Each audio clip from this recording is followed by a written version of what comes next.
Hi, everyone, and welcome back to Brian's Horror Corner, and welcome to this Masters of Horror Season 1 episode review video as part of my February 2024 series here, where I'm taking a look at and reviewing all 13 episodes and then ranking them at the end of the month from Season 1, which, of course, as you've seen in my other videos, I have all 13 episodes on this DVD collection here. So, today we're going to go ahead and take a look at the next episode um, in the series, or at least in terms of the DVD order, and that is Deer Woman, directed by John Landis.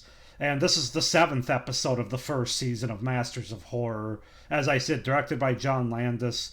The episode originally aired in North America on December 9th, 2005. So basically, the movie opens in this lodge where several drunk truckers are finding basically they're getting their jollies with booze and women, and one trucker leaves the lodge to urinate and overhears a fellow trucker screaming in pain inside his truck. He checks the truck but leaves after it goes quiet. Moments later, the door is kicked open.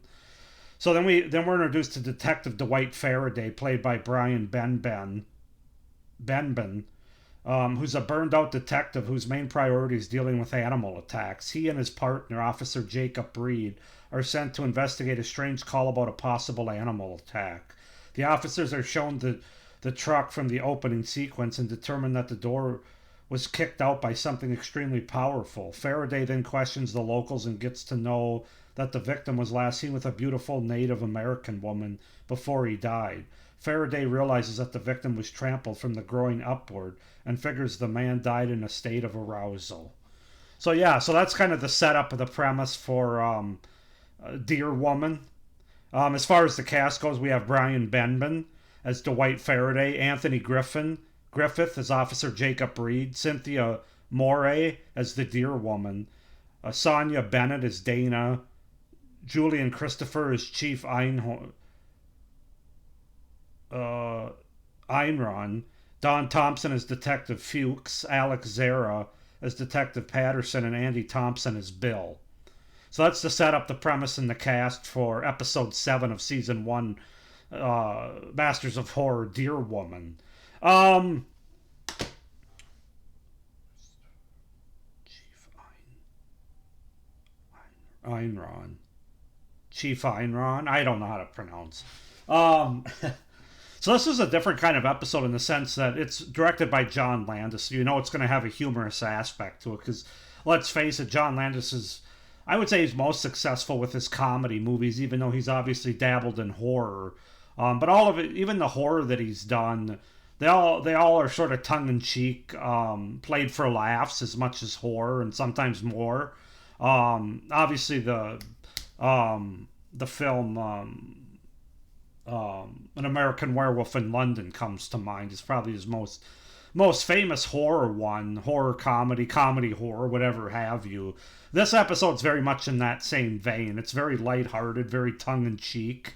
Um, the officers and the investigators in this episode are, they're kind of, they've all got their little quirks to them, funny lines and dialogue, and they're not the brightest bulbs on the tree. But let's just go ahead and get into it, starting with the things that I liked about this episode, Deer Woman.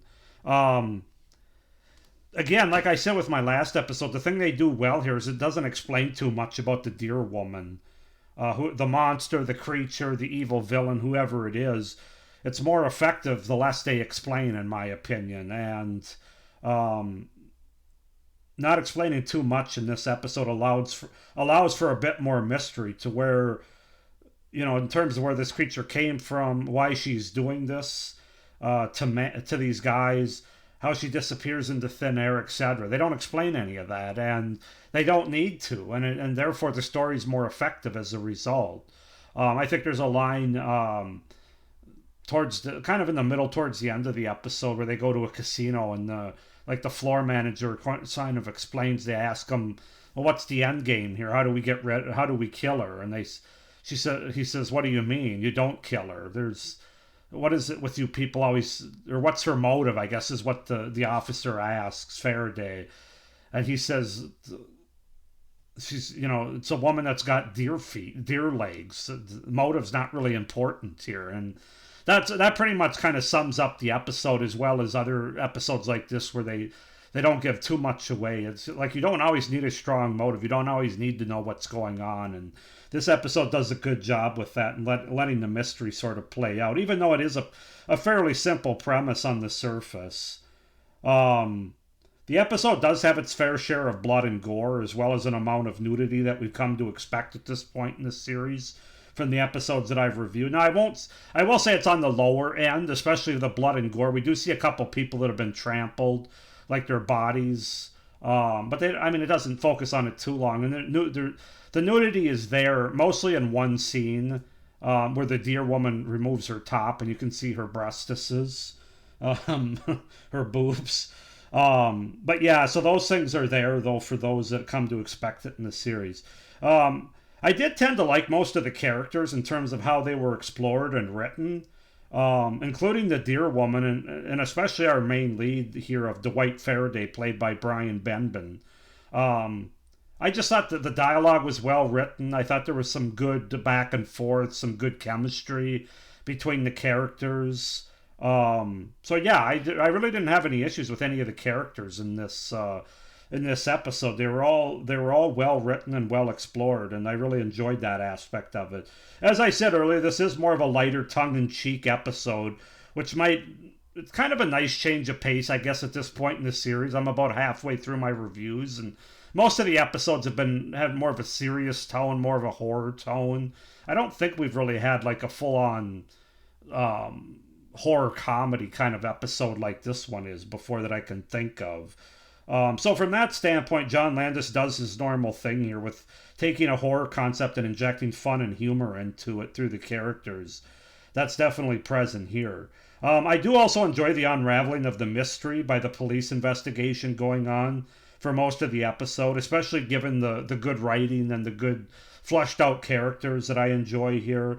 Even though we know what's going on as an audience from the title, but they don't know what's going on. So it's kind of fun to try to watch them figure it out. So, but overall, my final pros, it's just an overall well-made and well-executed, directed episode, despite the fact that it has a fairly, on the surface, a fairly simple premise and story here about this, this woman that has deer legs that kills guys that she attracts, basically, or seduces, if you will. So yeah, those are my pros for Deer Woman from Masters of Horror Season 1. As far as cons go, this is more of a personal one, and that's the fact that horror comedy horrors just really aren't my jam. There's some good ones out there for sure. Zombieland, the first one, as well as the Return of the Living Dead, that really work for me. But for the most part, just that lack of balance. They always tend to have more humor than horror. And that's kind of the case here. Not all the humor worked for me, despite the fact that I liked the writing, the dialogue, and the characters. I felt there was some humor, some tongue-in-cheek stuff that was forced. That was sort of forced in this episode. It didn't work for me as well. So, like I said, I realize that's more of a me thing, more of a personal thing as far as being kind of a lukewarm horror comedy fan. It's not really a scary or frightening episode, obviously. And there's also really no twists or turns in the episode. As I said, it's pretty straightforward. I felt like the look of the deer woman could have been a little bit more interesting or creative, whereas it's literally a woman with two hind deer legs in place of her human legs, and we don't really see that until the end. I just kind of felt like there could have been something a little bit more there. I realize you don't want to show that she's a full-on deer because that's going to take away from the mystery of the episode, but obviously from the title we already know that she is, so I thought they could have done a little bit more there. And then finally, the characters, like I mentioned earlier, don't make the brightest decision, and that's on purpose with the humor aspect of this episode, especially Faraday's partner in the third act. There's definitely a plot convenience to move it forward with some of the decisions he makes. He gets drunk, he gambles, and then he just, no questions asked, goes home with this woman that can't speak or basically just smiles and nods, which, to be fair, all the guys in this episode that get caught in her web, so to speak, end up doing that. So I guess you could say they're sort of taking a dig at men, but I don't think they're that far off base either. I know a lot of guys that, given the way this woman looks and not knowing about her, killer deer aspects to her, She probably wouldn't need to say a lot for them to go home with her. So that's just the reality of it. But yeah, that's my review for episode 7, Deer Woman, directed by John Landis from season 1 of Masters of Horror. I'm gonna give this episode a 7 out of 10. I think it's good for what it is. I think it works well enough, despite some of my little nitpicks and problems I have with it. Again, it's not gonna scare you. It's not gonna overly gore you. But it is a fun and at times humorous episode with good writing and good characters and well directed execution. So 7 out of 10 for Deer Woman. Go ahead and comment down below if you guys have seen this episode, what you think of it. Do you like it more than I do? Less? About the same? Why not? Please like this video and hit the little notification bell down below so you don't miss any of my upcoming reviews for this series. Please be sure to subscribe to my channel as well so you don't miss any of my great horror content. With that being said, I hope you guys are enjoying this Masters of Horror Season 1 review series. And of course, as always, stay scared. Bye.